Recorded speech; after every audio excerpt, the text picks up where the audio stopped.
Halo guys, selamat datang kembali di channel BroView. Bagaimana kabar kalian semua? Semoga dalam keadaan sehat selalu dan diberi kelancaran dalam segala aktivitasnya.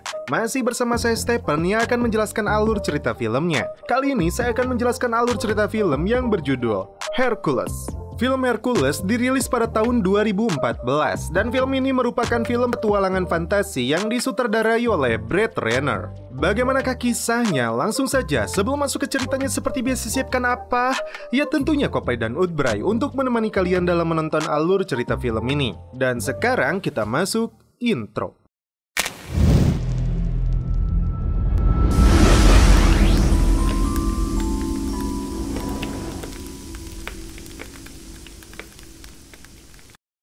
Di awal film, diperlihatkan seorang bayi yang baru lahir. Dia adalah putra dewa Zeus dan dari ibunya adalah seorang manusia yang bernama Alcmene. Anak ini diberi nama Hercules, setengah manusia dan setengah dewa. Ratu Zeus yang bernama Hera menginginkan anak haram itu mati. She wanted him dead. Usahanya selalu gagal karena ayahnya selalu melindungi anaknya ini. Setelah beranjak dewasa, para dewa memberinya 12 ujian yang sangat berbahaya. Dan jika Hercules bisa menyelesaikan ujian tersebut dengan selamat, maka Hera sepakat untuk membiarkannya hidup damai. Yang pertama, dia harus melawan Hydra Lernia, makhluk dengan 5 kepala naga. Kemudian, dia harus melawan Bagong Leweng Etimentia. Dan paling terberat adalah singa Nemea. Tidak ada senjata yang dapat menembusnya, tapi Hercules dengan mudah menghabisinya. Scene berpindah ke pantai Macedonia, Yunani Utara. Seorang pria bernama Lolaus yang ditawan para pembajak menceritakan bagaimana kuatnya paman dia. Dan inilah sosok Hercules. Raja mengutus dan membayar Hercules untuk mengusir mereka. 40 orang pembajak ini bukan lawan berat baginya. Sekali pukul saja 5 orang langsung tumbang. Hercules rupanya datang dengan timnya. Mereka adalah Autolycus, Atalanta, Amphiaraus, dan Tydeus.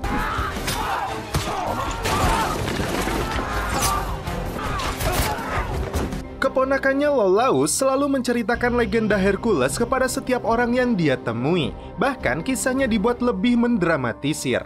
Setelah mendapat bayaran dari raja, mereka langsung merayakannya. Hercules bahkan berencana setelah mendapatkan cukup uang, dia akan kembali ke kampung halamannya dan membangun kandang domba dan hidup damai di sana. Di tengah pesta itu, Hercules kedatangan janda bohai yang bernama Erginia, putri Raja Kotis. Terungkap, ayahnya bertempur melawan panglima perang Rhesus. Akibatnya, desa dan ladang hancur. Orang tidak berdosa ikut dibantai. Mereka membutuhkan bantuan Hercules dan imbalannya emas seberat dirinya. Hercules dan skuadnya berangkat menuju Thrace di Yunani Timur.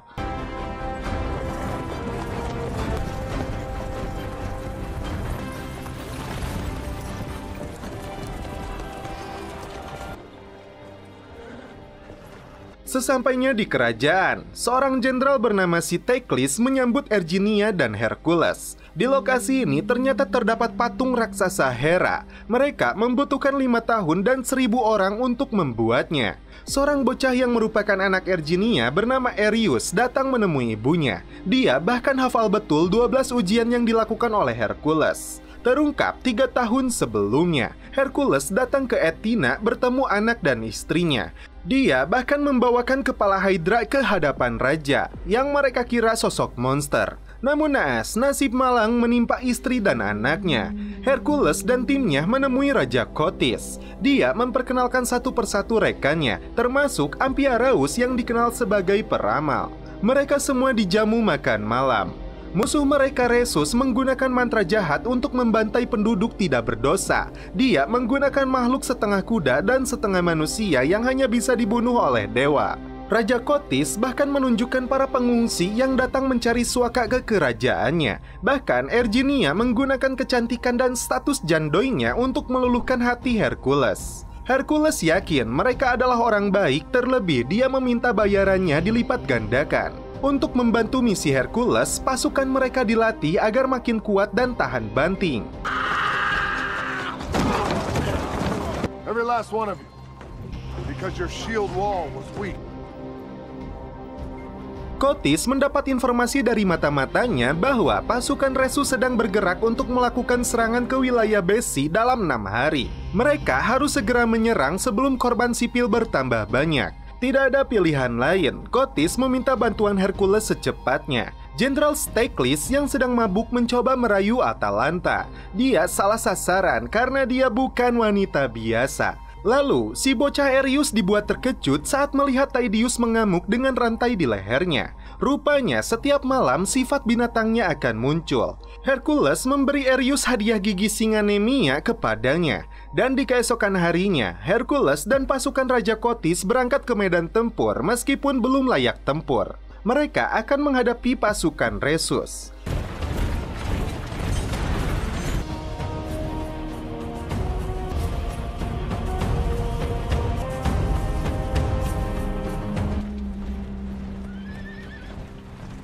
Sesampainya di lokasi, mereka menyaksikan banyak korban telah tewas, termasuk wanita dan anak-anak.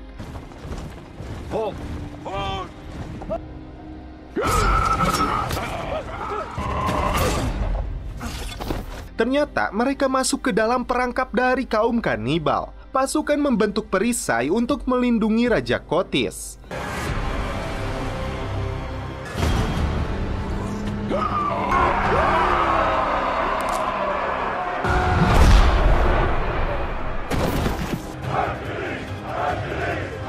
Ratusan kaum primitif ini langsung melakukan penyerangan.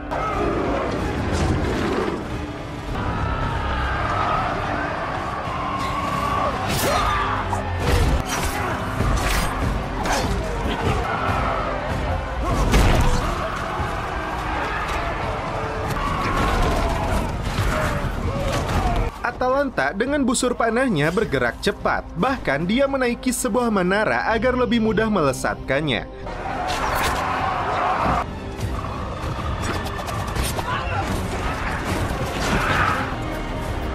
Perisai pelindung raja mereka pun terkoyak. Jenderal memilih menggunakan cambuk ametinya. Hercules dan Amphiaraus menggunakan kereta kuda untuk menghabisi musuh.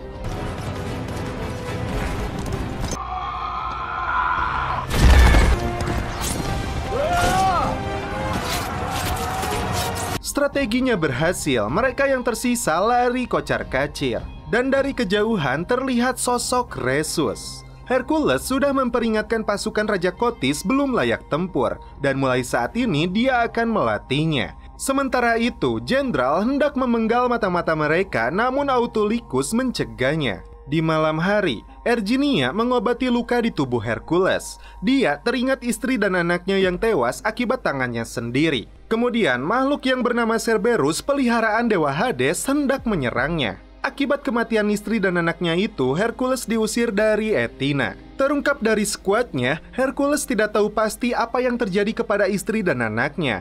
Mereka tidak percaya Hercules melakukan hal seperti itu. Terlebih, mereka semua direkrut oleh Hercules sejak lama. Hercules dan timnya mulai melakukan pelatihan tempur kepada pasukan Kotis. Baju mereka bahkan diperbarui dengan bahan kulit dari babi Etimentia.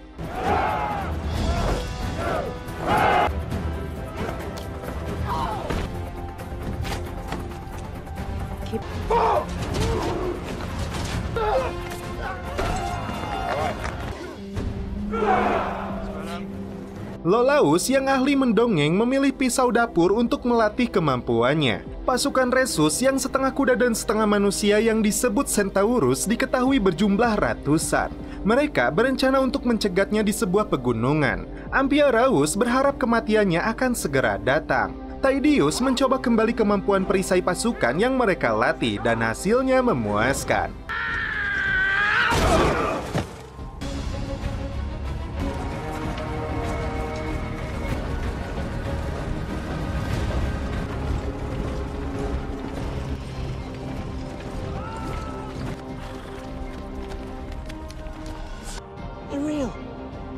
Sesampainya di lokasi, mereka melihat dari jauh Centaurus, tapi ternyata mereka hanya pasukan berkuda biasa. Resus dan pasukannya yang berjumlah 3 kali lipat akan dengan mudah membantai mereka kecuali mereka menyerahkan diri. Namun Hercules dan pasukannya tidak gentar sedikit pun. To death or victory! Formasi dinding perisai telah dipersiapkan dengan baik.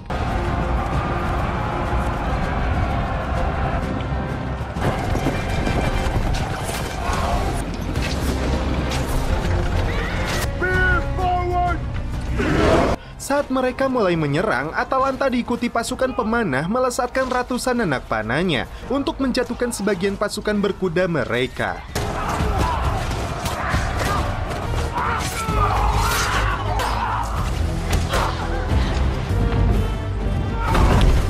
Pasukan Rhesus melakukan serangan yang sama, bahkan menggunakan api. Amphiaraus yang pasrah dengan kematiannya tidak terluka sedikit pun. Push forward! Pasukan Rhesus lari kotar-katir ketakutan, tapi dia memilih maju seorang diri untuk menyerang Hercules. Dia dan para perwiranya yang berhasil ditangkap dibawa ke kerajaan. Mereka dilempari telur busuk, dan jenderal bahkan menendangnya. Rhesus membisikkan kepada Hercules dia telah membela pihak yang salah. Di saat malam perayaan kemenangan, Rhesus dirantai di hadapan mereka dan dipertontonkan. Anehnya, Erginia merasa kasihan kepadanya. Hercules dan timnya merasa janggal dengan apa yang terjadi. Namun, Autolycus mengingatkan bagi mereka yang penting emasnya, dan mereka harus segera pergi dari tempat ini. Hercules kemudian mengejar Erginia. Terungkap dia berbohong kepadanya. Kotis menjadi dalang dari semua perang ini. Dia berharap ayahnya segera mati dan Areius akan menjadi raja yang baik menggantikan kezolimannya. Hercules yang marah segera mendatangi Kotis. Dia merasa telah dihianati. Namun Hercules harus menahan emosinya karena ribuan pasukan Kotis sudah sangat terlatih akibat didikannya. Mereka mendapatkan bayaran emasnya dan berencana untuk segera pergi.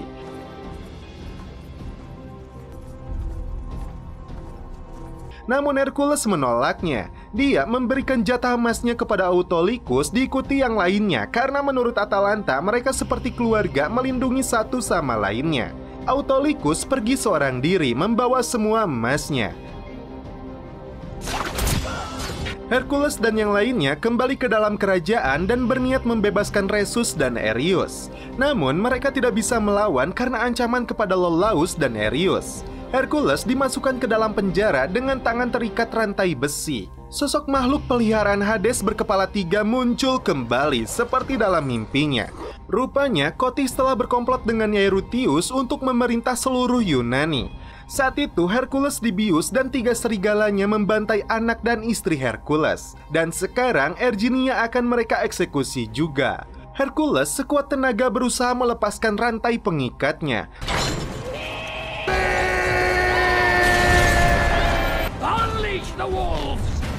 Setelah berhasil menyelamatkan Erginia, Hercules berjibaku dengan 3 serigalanya.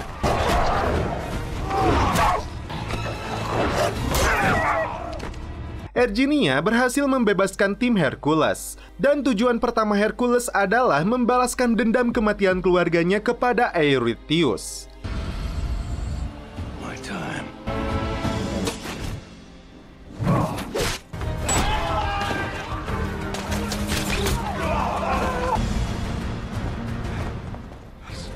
Find it in your heart to forgive. Ask my family for forgiveness. Dan Iolaus menusuk hingga tewas si Jenderal Koplok ini.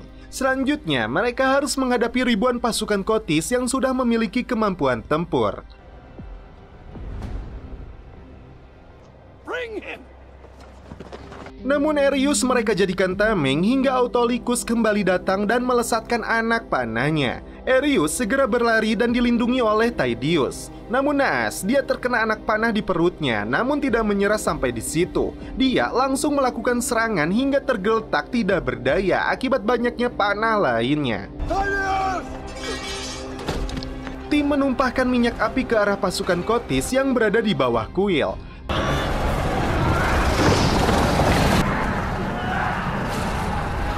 Tydeus menghembuskan nafas terakhirnya dan membuat Hercules murka.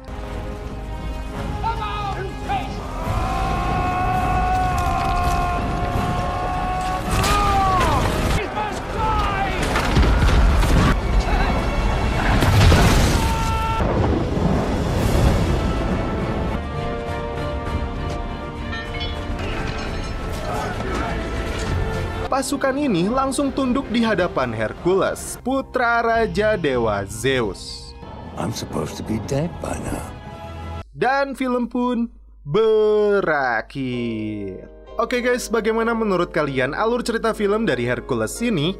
Buat saya pribadi, yang menarik di film ini bukan si Herculesnya, tapi kelima temannya yang berada di sampingnya. Kelima teman ini memperkuat sudut pandang Ratner sebagai sutradara yang ingin menampilkan Hercules sebagai manusia biasa.